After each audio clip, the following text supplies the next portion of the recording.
जब श्री बद्रीनाथ भगवान विश्राम करते हैं, पट जब बंद होते हैं, तो मेरे नारायण के हृदय से बाहर जो लक्ष्मी जी का मंदिर है, वहां से लक्ष्मी जी को लाकर हृदय से लगाया जाता है और भगवान को एक कम्मल पूरा घी में उसको लपेट कर, पूरे घृत में उसको लगाकर, गौ माता के घृत में उसको लगाकर नारायण को भगवान शिव का स्मरण कर कर लपेटा जाता है। भगवान नारायण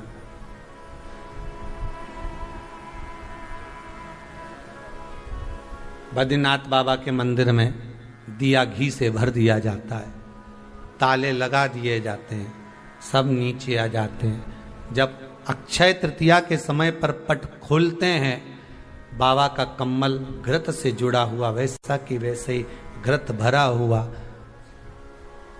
घृत में स्थिरता है, घर में घृत के अंदर लक्ष्मी का भाव आ जाता है।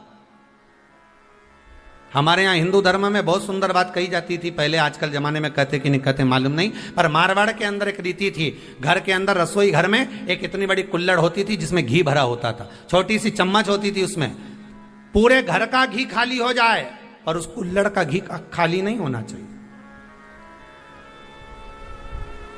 नानी भाई का मायरा सुना है आप लोगों ने?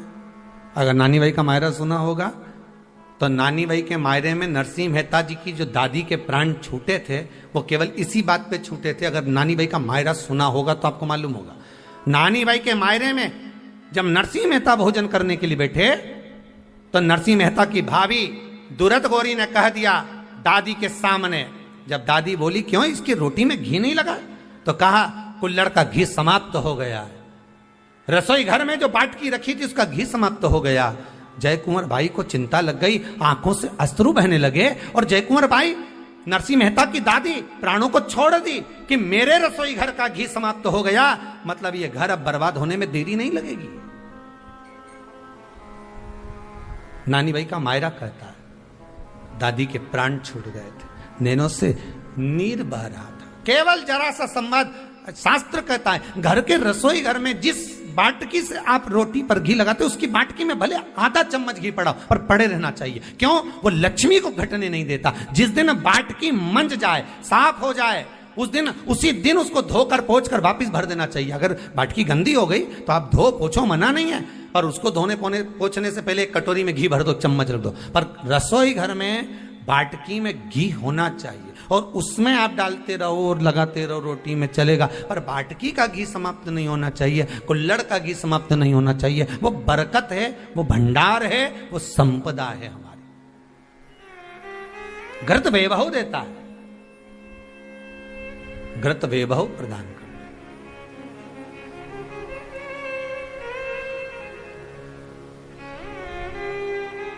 घृत वैभवता देता है।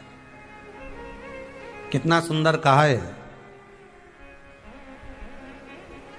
शंकर भगवान के शिवलिंग पर घृत चढ़ाने के बाद आपने दही चढ़ाया शिव जी को, ठीक है, आपने दूध चढ़ाया, जल चढ़ाया, दही चढ़ाया, शहद चढ़ाया, शक्कर चढ़ाई, मिष्ठान चढ़ाया, जो भी आप शिव जी को चढ़ा रहे हो उसमें से केवल एक पदार्थ, एक वस्तु, घी, शंकर के शिवलिंग पर चढ़ाने के बाद में उसी शिवलिंग का घृत, जहां शिवलिंग रखा हुआ है, शिवलिंग जहां रखा रहता है उस कटी पर उस घृत से हस्त फेर देना चाहिए अपनी मनोकामना कर कर। जो अभिषेक आपने किया है वो अभिषेक का फल भगवान भोलेनाथ कुछ ही दिन में प्रदान कर देते हैं। मात्र उंगली फेर देने पर, घृत पात्र की उंगली, घृत का जो आप अभिषेक कर रहे हो, जल चढ़ा रहे हो, दूध चढ़ा रहे हो, आप पंचामृत सामग्री समर्पित कर रहे हो, आप दुनिया की सारी वस्तु भगवान को दे रहे हो, तो घी चढ़ाते समय जब घी चढ़ जाए, शंकर के शिवलिंग पर घी चढ़ गया, उसकी एक उंगली लेकर शिव मंदिर में जहां शंकर जी पिंडी पर बैठे हैं उस जलाधारी पर जो शिवलिंग रखा हुआ है उसके चारों तरफ उस घृत को लगा देना चाहिए अपनी कामना कर कर। महाराज शिव उसको स्वीकार करता है। क्यों? शंकर और पार्वती के मिलन स्थल, माता पार्वती की गोद में भगवान शंकर का जो शिवलिंग स्वरूप विराजमान है, हस्त कमल के अंतर्गत जो भगवान विराजमान है, उसका फल चोगना मिल जाए।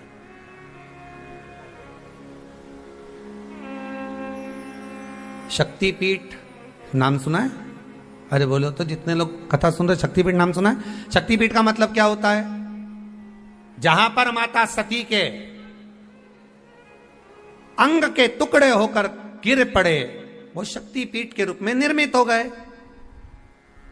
तो जितनी भी शक्तिपीठ होती है, उन शक्तिपीठ में आप लड्डू चढ़ाएं, पेड़ा चढ़ाएं, वस्त्र चढ़ाएं, आभूषण चढ़ाएं, सोना चढ़ाएं, चांदी चढ़ाएं, मुद्रा चढ़ाएं, आपकी मर्जी पड़े करोड़ों रुपए चढ़ाएं, मना नहीं है। पर शक्तिपीठ का दर्शन करने जब जाएं तो कम से कम थोड़ा साथ में गाय का घृत, असली घी साथ में लेकर अवश्य जाएं। क्यों? शक्तिपीठ पर भी घी समर्पित करने से मनोकामना पूर्ण हो जाती है। आप आएंगे शक्तिपीठ का दर्शन करके और मनोकामना पूर्ण होना है, मात्र शक्तिपीठ। आप चढ़ाए वस्तु ढेर चढ़ाए, आप सोना चांदी अंबारियों में धन दौलत सब चढ़ाए, पर साथ में आप चुनरी चढ़ा रहे हैं, साड़ी चढ़ा रहे हैं, घृत भी दीजिए, घृत भी प्रदान।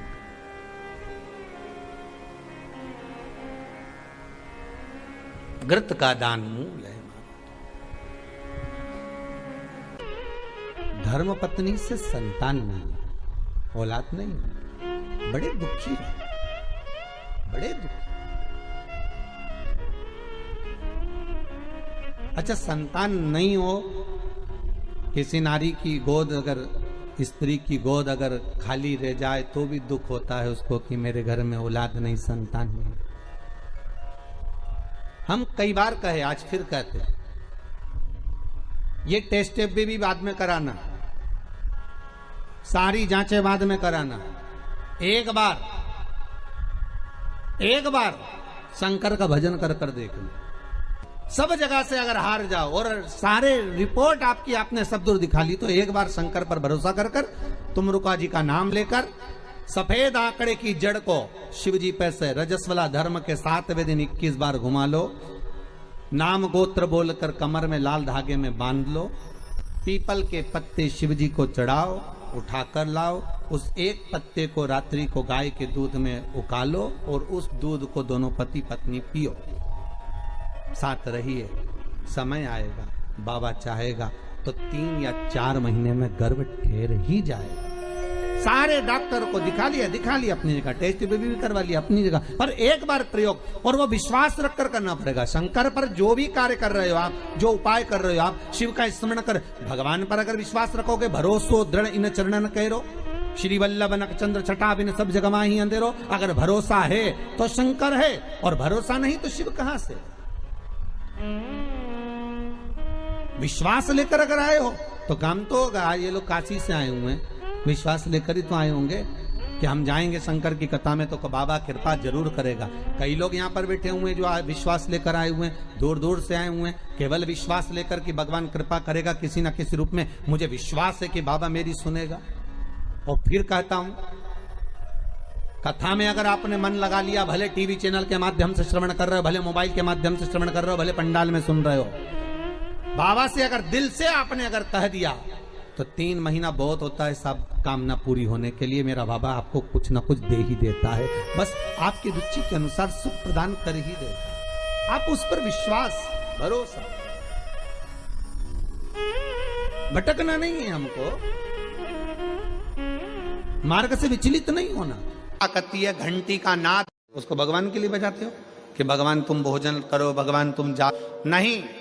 शिव महापुराण की कथा कहती है घंटी का नाद इसलिए करा जाता है कि अपनी बुद्धि को, अपने चित्त को केंद्रित करो भगवान के चरणों की ओर। और जितने घर में सदस्य हैं, घंटी की आवाज को सुनकर अपने विवेक को ये केंद्रित कर लें कि मेरे घर में मेरा लड्डू गोपाल, मेरे घर में मेरा ठाकुर, मेरे घर में मेरा राम, मेरे घर में मेरा दत्त, मेरे घर में मेरा हरि विठल, मेरे घर में मेरा विश्वनाथ, मेरे घर में मेरा सोमनाथ बैठा हुआ। अपनी बुद्धि को केंद्रित करना, अपने विवेक को केंद्रित करना, अपने चित्त को केंद्रित करना कि यहां मेरा भगवान बैठा है और मुझे मेरी बुद्धि को केंद्रित करना। और मेरी जीजियों से, सूरत के मेरे जीजाओं से निवेदन है, बेटी और बेटाओं से निवेदन है, अगर शंकर जी के मंदिर में जाकर एक लोटा जल अगर आप चढ़ा रहे हो तो भगवान को धन्यवाद देना कि मेरे पिछले जन्म के अच्छे कर्म मुझे बाबा कोई पूर्व का कोई अच्छा कर्म होगा, कोई पूर्व का अच्छा कर्म होगा जो मुझे बाबा तेरा साथ। मेरी जीजियों से, मेरे जीजाओं से, बेटियों से, बेटाओं से मंजिल तक पहुंचने के लिए पांव की जरूरत होती है और शंकर तक पहुंचने के लिए भाव की जरूरत होती है। मंजिल तक पहुंचना है तो पांव की जरूरत होगी और शंकर तक पहुंचना है, शिव तक पहुंचना है, शंकर से कुछ प्राप्त करना है, झोली पसार कर अपनी झोलियों में खुशियां प्राप्त करना है तो भाव की जरूरत होती है, केवल भाव। आप कितने धनपति हैं, कितने करोड़पति, कितने सत्तापति, कितने वैभवपति हैं, कितना आपके पास में वैभव है, कितना धन है, कितनी संपदा है, वो कोई मायना नहीं रखता। आपका भाव कितना है, शंकर जी के प्रति आपका दिल कितना है, भगवान शंकर के प्रति आपका भाव कितना है, वो देखा जाए। और कभी मौका लगे ना तो एक बार सीहोर कुबरेश्वर धाम रुद्राक्ष महोत्सव में आकर देखिएगा।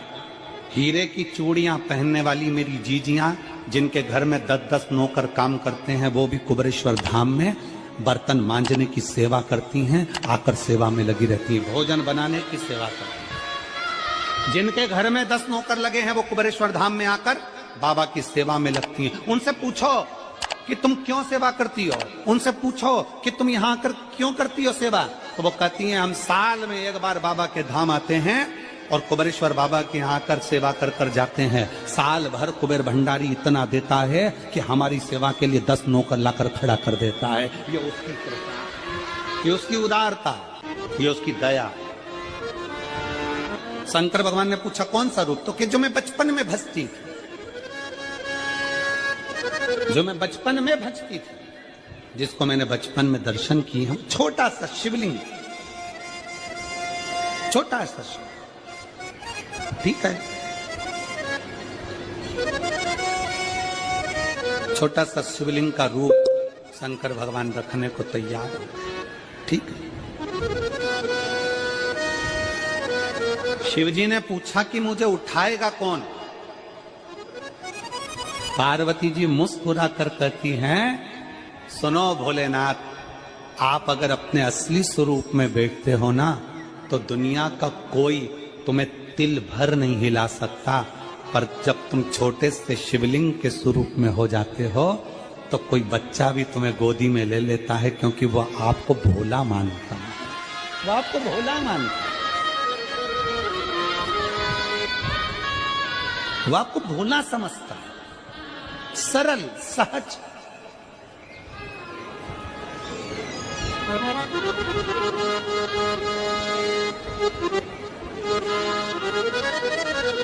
बहुत बड़ा दर्शन का फल है। शंकर भगवान की मूर्ति से दर्शन करने से ज्यादा बड़ा दर्शन का फल है शिवलिंग का दर्शन करना। स्वप्न में शंकर भगवान की मूर्ति को देखना, जटाजूट बांधे हुए शंकर जी को देखने से बड़ा फल है शंकर के शिवलिंग का स्वप्न में दर्शन करना। अगर सपने में किसी को शंकर का शिवलिंग दिखता है, सपने में कोई अपने घर से पानी चढ़ाने शंकर को जा रहा है, मैं लोटा भर के जल चढ़ा रही हूं, सपने में दिख रहा। और कई कई ऐसे भी होते हैं जिनको सपने में दिखने की जगह वो सपने में चल भी देती है।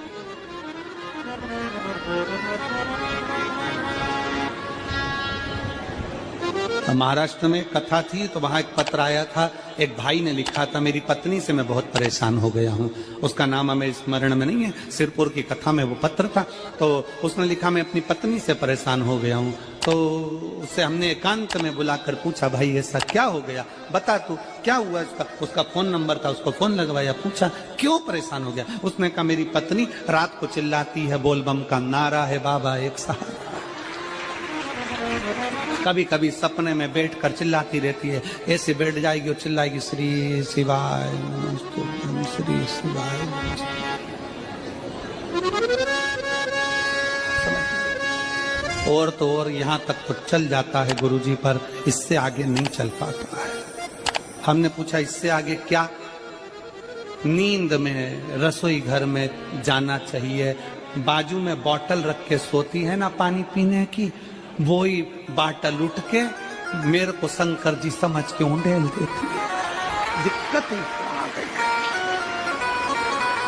नजदीक तक यहां तक भी चल जाएगा कि श्री शिवाय नमस्तुभ्यं जप है, और ये भी चल जाएगा कि बोल बम का नारा है और बाबा है, पर ये नहीं चलेगा कि वो पानी की बोतल ठंड में मेरे ऊपर डाल दे उंडेल की। ये कहां से? हमने कहा तू कल अपनी धर्म पत्नी को लेकर आना। उसकी पत्नी आई, आंखों से उसके नीर बह रहा था, जल, आंखों से जल बह रहा था। जैसे आज गाड़ी चलाकर लेकर आने वाले जो भाई थे, अब कमल जी आपने किसको भेजा था हमें नहीं मालूम, जो गाड़ी चलाकर आज लेकर आए थे हमको लेकर, उनकी आंखों में जल भरा हुआ था।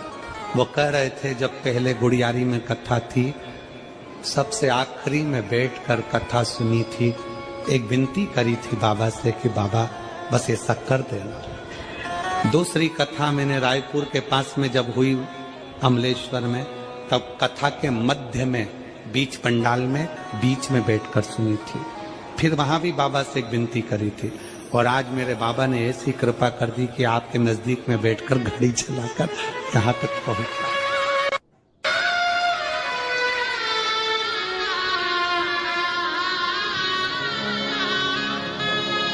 शिव कृपा।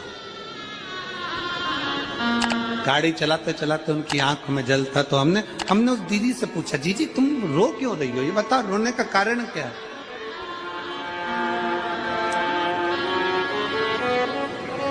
कहने लगी गुरुजी आपका इतनी नजदीक से दर्शन हो गया। हमने कहा जी एक बात सुन, आज बड़ी प्रसन्नता से कहते हैं कि किसी गुरु का दर्शन जब होता है तो आंखों से नीर बहता है।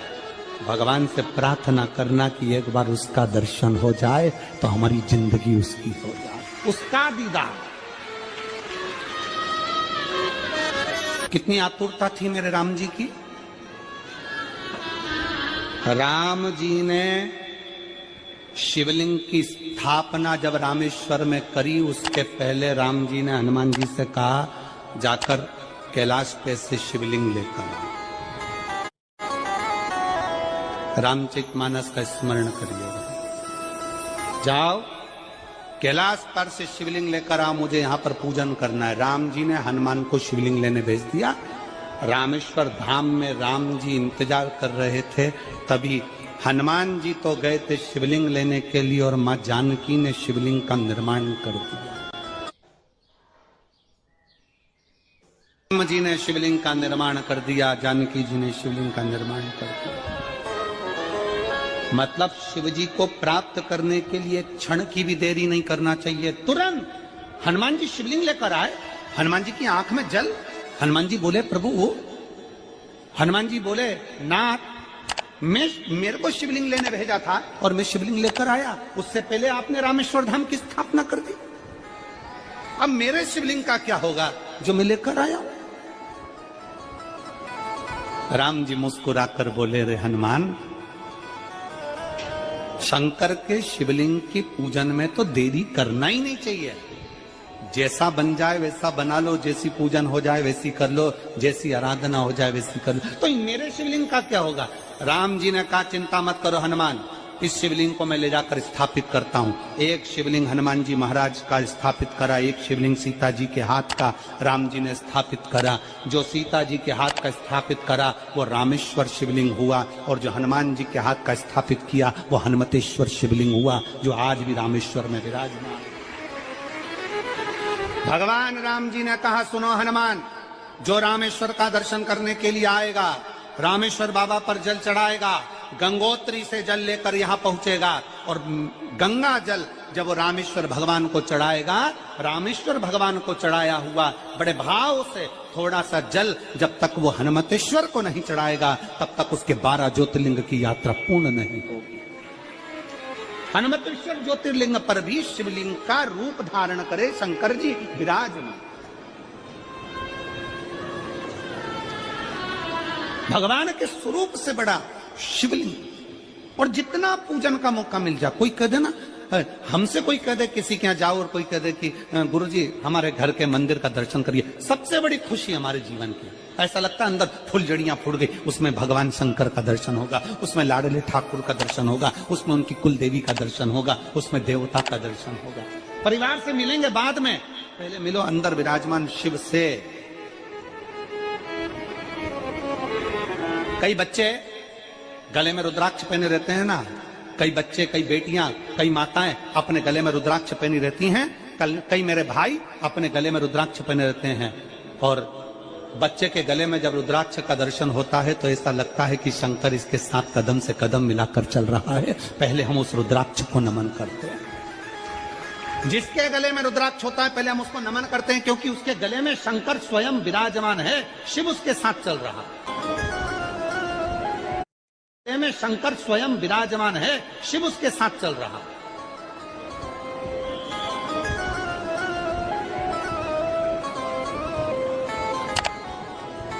शिव उसकी साक्षी दे रहा है।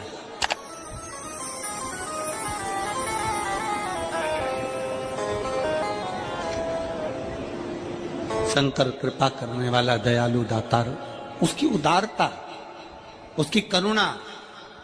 एक पत्र है,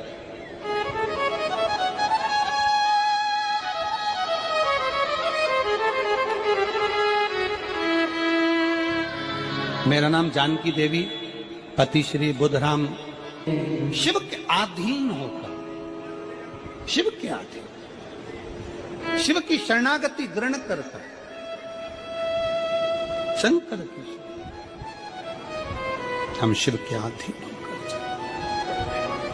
क्या देगा शिव, क्या प्रदान करेंगे भगवान शंकर। मेरी जीजियों, मेरे जीजाओं, मेरी माताओं, मेरे भाई, मेरी बहनों, मेरी बेटी और बेटाओं, जो ये तुम्हारे पास में आकर कोई टॉफी बांट देता है, तुम्हारे पास आकर कोई पानी बांट देता है, तुम्हारे पास आकर कोई बिस्कुट बांट देता है, बाहर जाते जाते कोई खिचड़ी बांट रहा है, कोई चावल बांट रहा है, कोई सांबर बांट रहा है, कोई पूड़ी बांट रहा है, कोई सब्जी बांट रहा है, उस व्यक्ति का नंबर भी लेकर रखो और पूछना कि 3 महीने में तूने जो रायपुर में किसी का मुंह झूठा कराया था, तेरे को 3 महीने में बाबा ने दुगना चौगना दिया कि नहीं दिया। उससे पूछना कि उसने प्रदान किया कि नहीं किया। वो शिव है, शंकर है। अपना रूप बदल लीजिए, शंकर भगवान अपना रूप बदल लो। शिव जी शिवलिंग की आकृति, पार्वती जी से पूछ रहे मुझे उठाएगा कौन, शंकर भगवान से पार्वती जी कर रही हैं। अगर आप स्वरूप में रहेंगे तो कोई नहीं उठाएगा, पर आप शिवलिंग की आकृति में आ गए तो कोई भी उठा ले।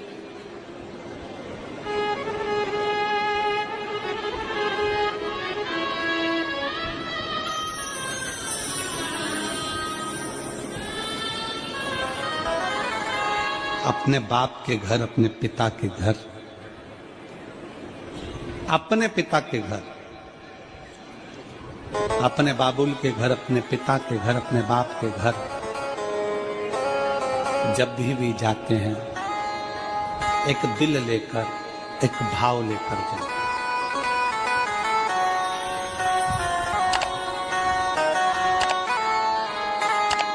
और ध्यान देना,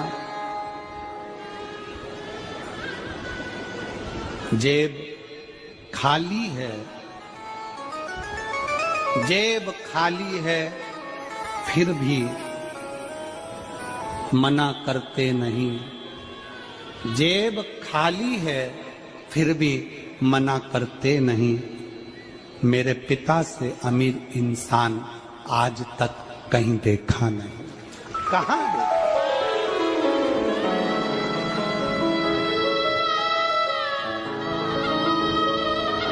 उसमें पानी है, वो धीरे धीरे डॉक्टर बोल रहा है सूख जाएगा। अब डरने का विषय नहीं है। शिव तत्व कहीं समस्या खड़ी हो जाए, कहीं बहुत विकट समस्या है और कोई हल ना मिल रहा हो, तब जिस शिव मंदिर में आप आराधना करने जाते हो, पूजन करने जाते हो, अर्चना करने जाते हो, उस शिव मंदिर के पास में कहीं बेलपत्री का वृक्ष ढूंढो और उस बेलपत्री के वृक्ष के नीचे केवल आप जाकर एक मूंग का दाना या एक चावल, वहीं पर जो कंकर पड़ा हो उसी कंकर को शिव मानकर आप समर्पित कर लोटा भर के जल समर्पित कर दो। आपको ये नहीं कि माला पकड़ के बैठना, आपको ये नहीं कि मंत्र का जाप करना, आपको ये नहीं है कि आप कोई मंदिर में जाकर बैठ जाओ। आपने जल चढ़ा दिया, शिव से डायरेक्ट जाकर कह दिया कि मेरी ये समस्या बड़ी विकट है।